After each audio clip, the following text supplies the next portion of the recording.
Hello, everybody. Welcome to this session of RETHINK. My name is Eduardo Cruz, Director of Strategy and Business Development for Danfoss, specifically in the space of food service and HoReCa. And today I'm going to be talking a little bit about the road to decarbonization and the impact and trends in the food service market that decarbonization is going to have. So we're going to see a few of these things and talk a little bit about what does it mean to us. During this presentation, I'm sure and I hope that you're going to have any questions. Please drop them in the comment box, and we're going to answer them as they come at the end of the conversation. So, as I was saying, there is something that is really happening in the market today, specifically in this market in the food service, where decarbonization is becoming the main buzzword around the market. But what does it mean, decarbonization? Decarbonization has so many different meanings depending who you talk to. And today we're going to try to get a little bit into what does it mean to people that is doing manufacturing equipment or is working on components or is working on regulatory environment, things like that. What is decarbonization? Decarbonization in this particular space. For the large corporation, is something that is being pushed by many different things. It's driven by mandatory reporting, it's driven by regulatory environment, it's driven by the financial environment. What does it mean? You got a mandatory reporting, meaning that the government is forcing or enforcing rules on environmental protection and lowering the carbon footprint and the impact in the environment whenever we're doing something. So this is what you call the mandatory, and you got a group of regulation that is going to force that. But then, on the other hand, you have a really non-government-driven effort, which is investment. Today, investors are really looking at companies that are doing development based on a very sustainable way. So companies that are looking to develop products and work in products, when they're looking for investors to really put money on their efforts, they need to show this investor that they are really working on something that's sustainable, that is not affecting the environment, and it's a long-term thing that it could be good for everybody, including the environment.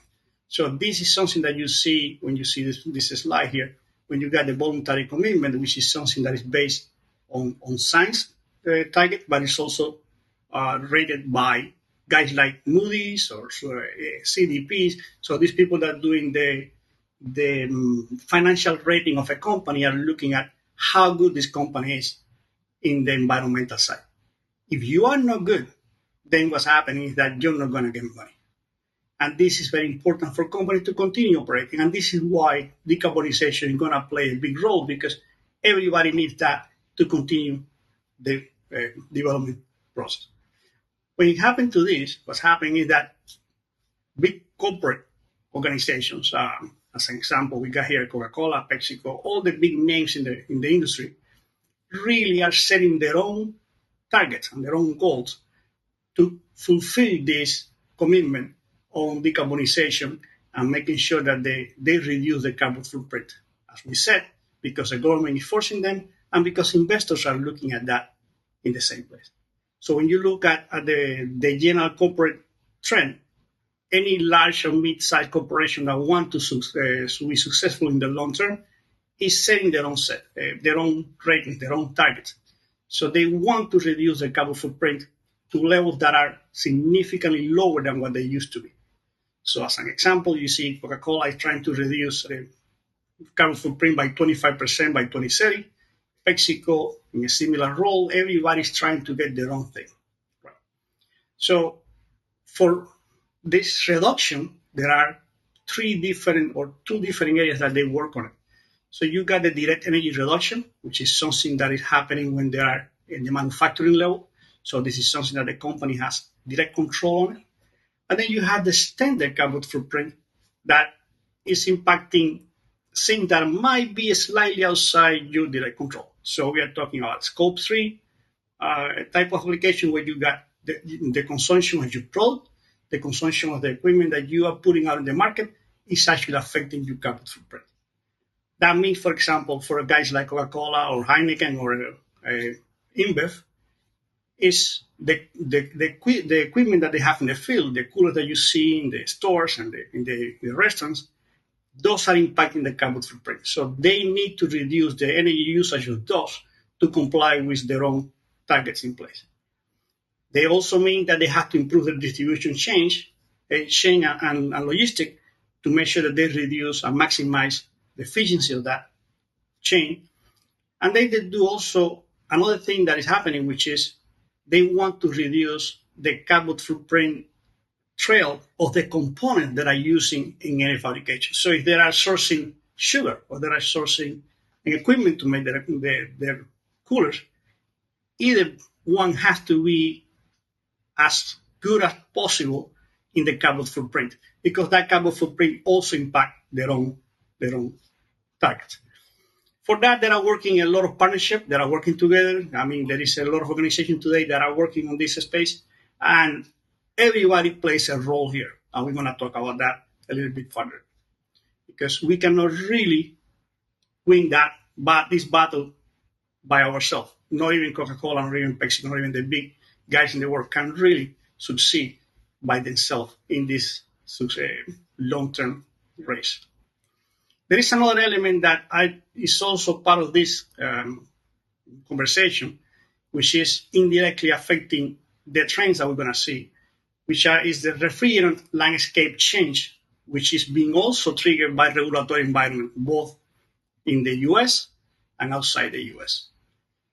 This regulatory landscaping, refrigerant landscape and changes is coming at the same time and is playing a role in decarbonization. Why? Because some of these refrigerants are actually being brought in because they have a significantly lower carbon footprint. So the companies are interested in using this type of refrigerant, but they present additional challenge to the people that are manufacturing the equipment or manufacturing the components to make sure that they develop new equipment, new things that really comply with this application.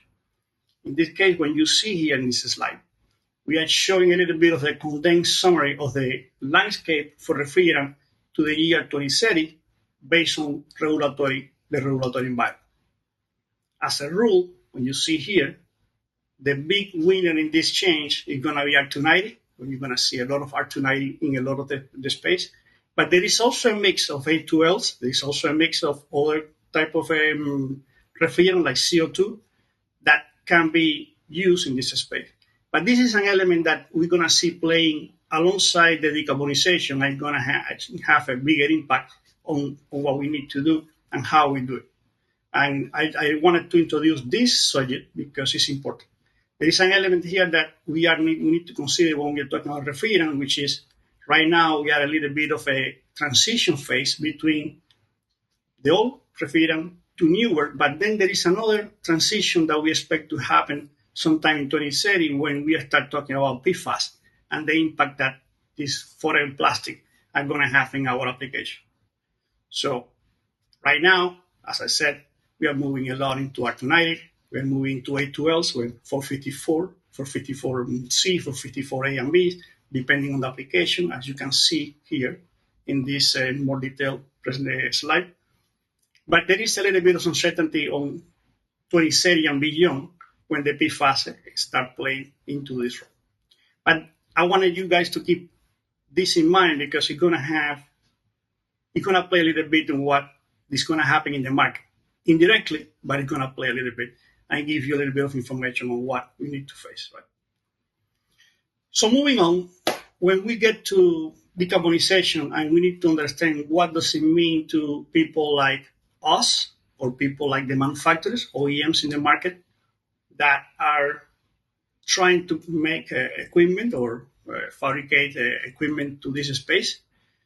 As you can see in this section of the slide, the direct impact for us is this equipment that we're going to put out there now will have to have a serious reduction in energy consumption and increase in performance all the way to 2030. So when you look at what the decarbonization means to people like us, it's going to translate mostly into very stringent conditions for and requirement for energy consumption. So equipment that in 2024 was sitting at a particular baseline. By 2030, we expect that the same equipment that have or have to use 60% less of energy than it's using today. That's a really, really high target because as it is today, a lot of the stuff that could be done is already done. So we are reaching a point where there is not a lot that we can do by using the component that we have today. So it's going to put additional pressure on raw materials. It's going to put a lot of pressure on other applications, that other stuff that we could do in the envelope, or that thing that we can do in the design of the equipment. But it's going to be a really high and tough target. And the reason is, as I said, as it is today, a lot of the stuff that we could have done easily is done. People are using better lighting, people are using better insulation, people are using a different type of approach. So what can we do if we get to this situation where we are really sitting at a requirement of 60% less in just short 6 years, when there is not a big technological change that we can use? So what does it mean for us? When we look at the energy consumption reduction path, which is presented in this slide, you can see there are a few ways to do it, but two of the big areas that we can work on are envelope and construction of the equipment. So essentially anything that is surrounding the unit, where we can start talking about thicker walls, better insulation materials, alternative materials or parts, but there are not that many, or a radical change in the way things are done. For example, glass door merchandisers are one of the less efficient equipment in the market because you got a glass. And whenever you got a glass versus a solid door, you're going to have significantly bigger losses. But that's something that the market requires as a part of the need that they have to show the product that they want to sell. So this approach will require a little bit of change in the market that the market is not ready to take yet from the marketing point of view. The other big thing that we can do is look at how we're doing the refrigeration system. Today we are pretty much using, in this particular space, as basic as possible solution, right? Because we have a really approach based on cost versus an approach based on efficiency. And the reason is it's a very tight market. But we can do things that it can improve our efficiency and it can improve our performance on the equipment without major technological changes. So when you look at this, you say, okay, we can improve our processes, we can change our approach, and we can start using better smart solution electronification. What does it mean when you go to the solution level itself? Well, as of now, a lot of our design is based on, okay, I'm going to put this component, I'm going to be better because the component is going to bring something. Or I put this other component, it's going to be better. We are at the point that a component approach, as shown in this slide, is not going to be enough to bring me over the threshold. So I can change a component, but if I don't think on how to improve the performance of that component with this other component that I'm already using, then I'm not going to reach the threshold that I need to make my equipment significantly better with a little bit of cost.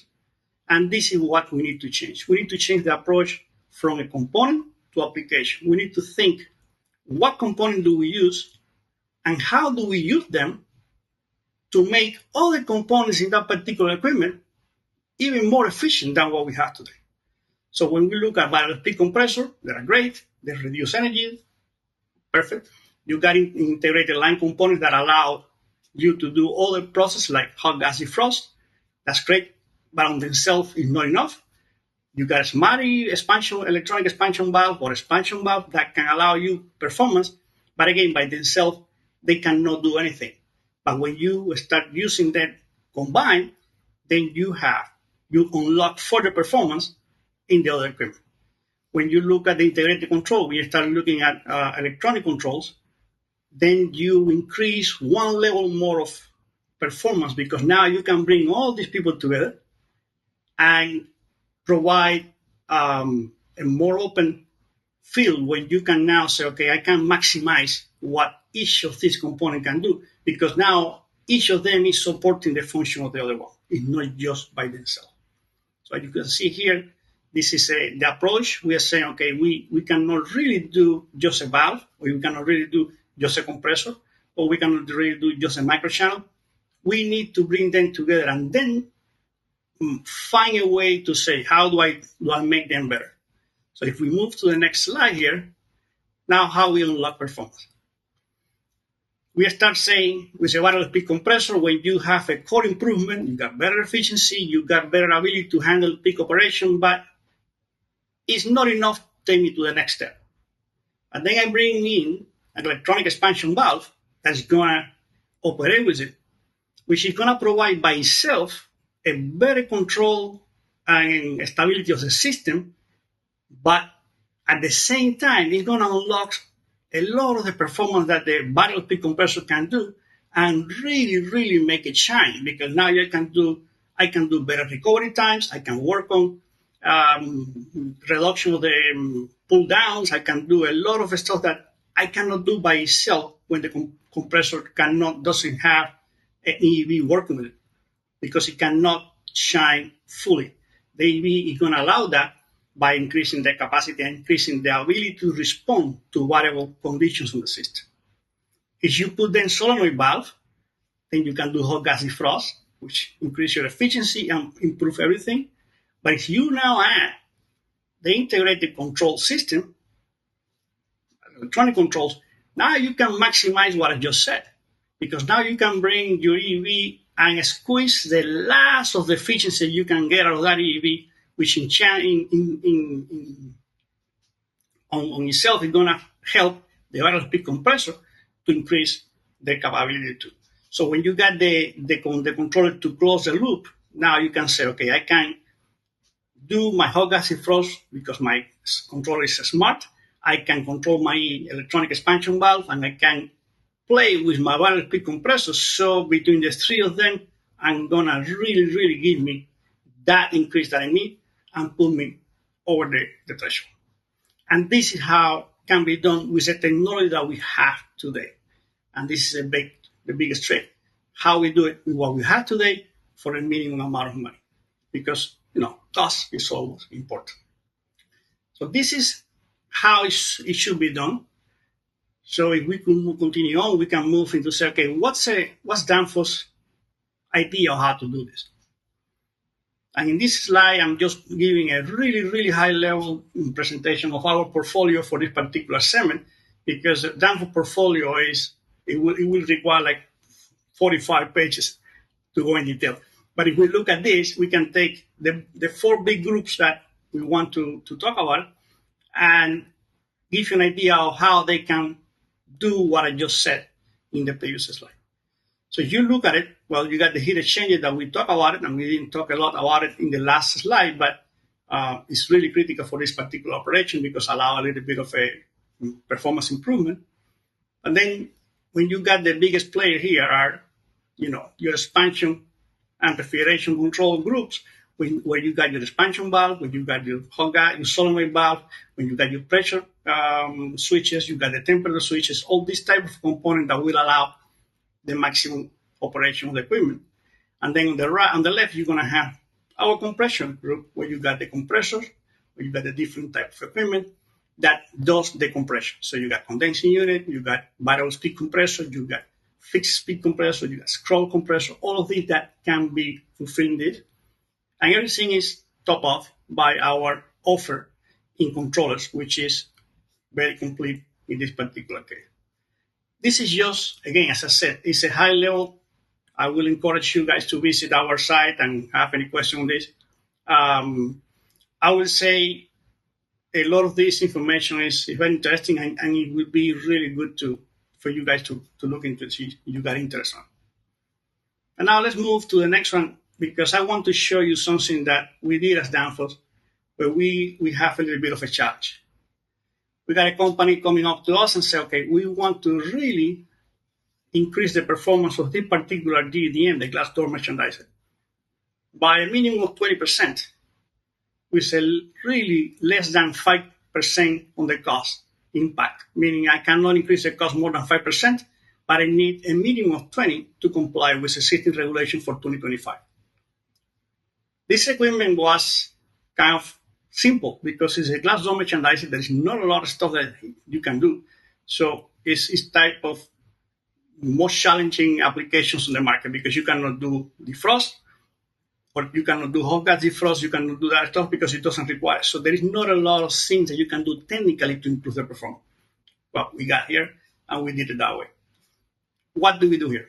We propose it to use the minimum solution would be using our ERC controller, using, we say, improved control, using our TD1 expansion valve, and changing the heat exchanger with a microchannel heat exchanger from now. The idea with this was try to maximize operation, as we said in previous slides, and see what we can get out of this.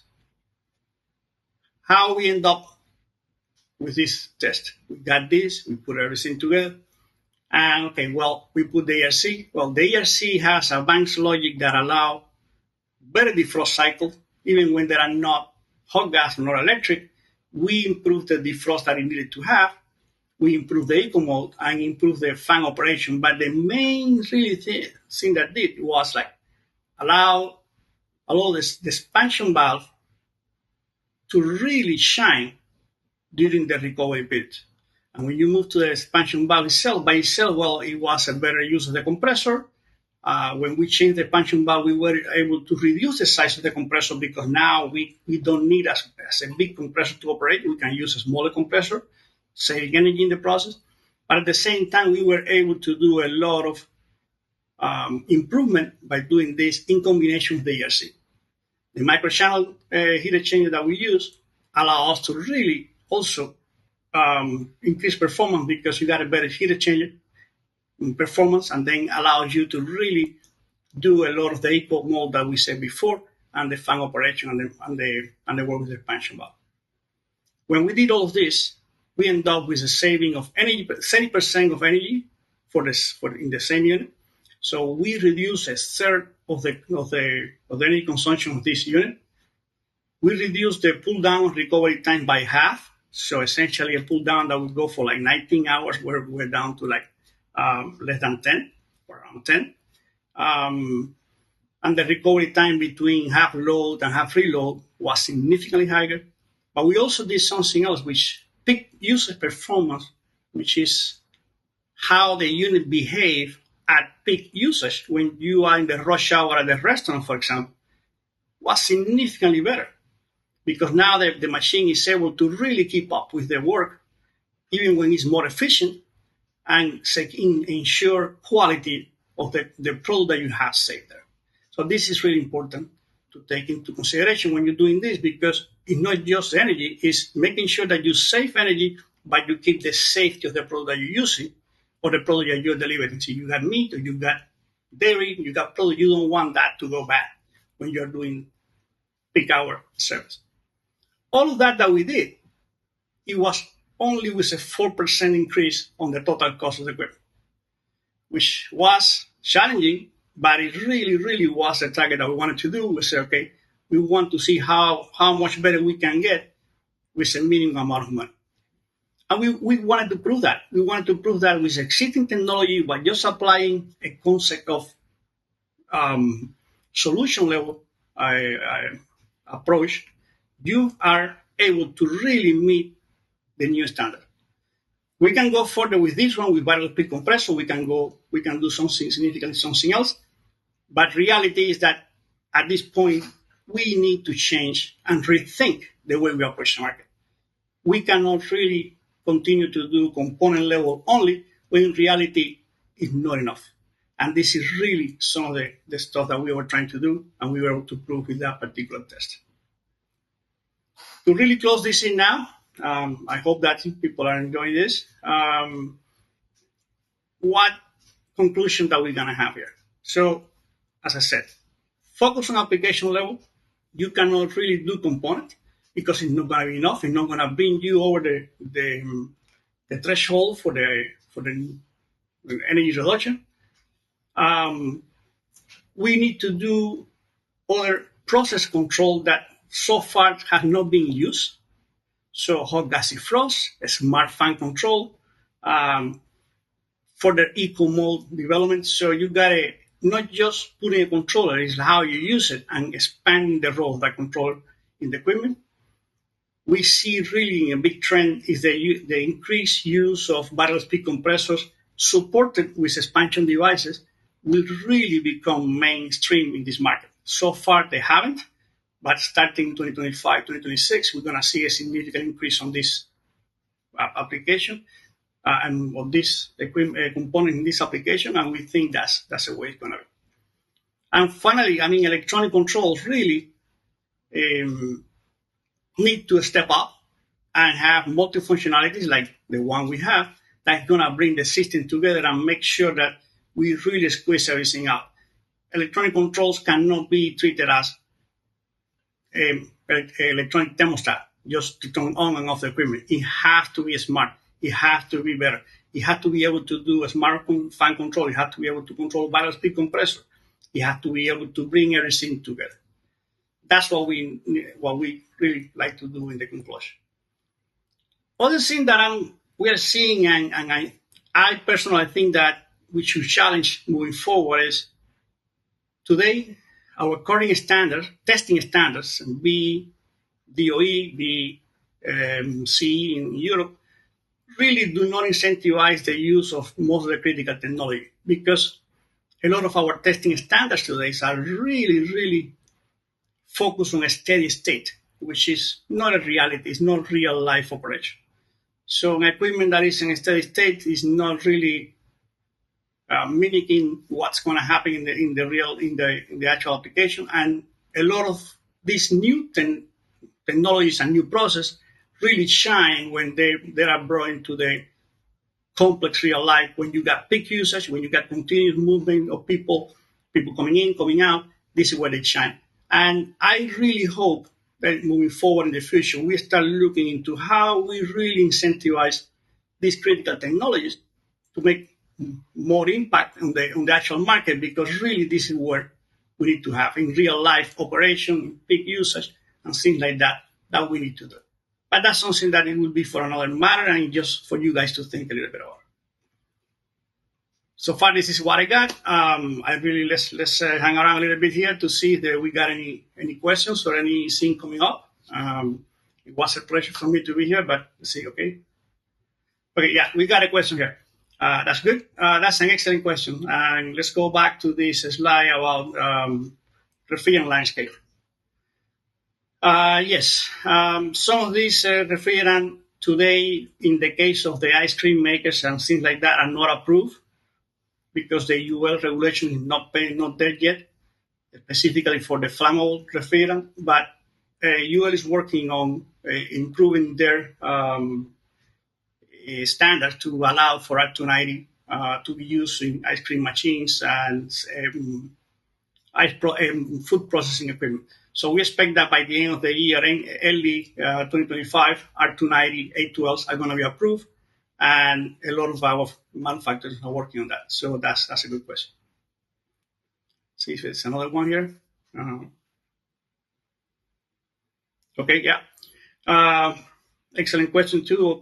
Somebody's asking, what do I mean by real life performance on here? So when we are doing the testing on the equipment, we do DOE standard, we do CE, but we also use a lot of the standards that are set out by Heineken, Pepsi, or Coke, and these people are actually using a closer to real life operation where door openings are accounted for, where pull downs and half reload and recovery times are accounted for. So these are better to measure the actual performance on equipment on the actual operation.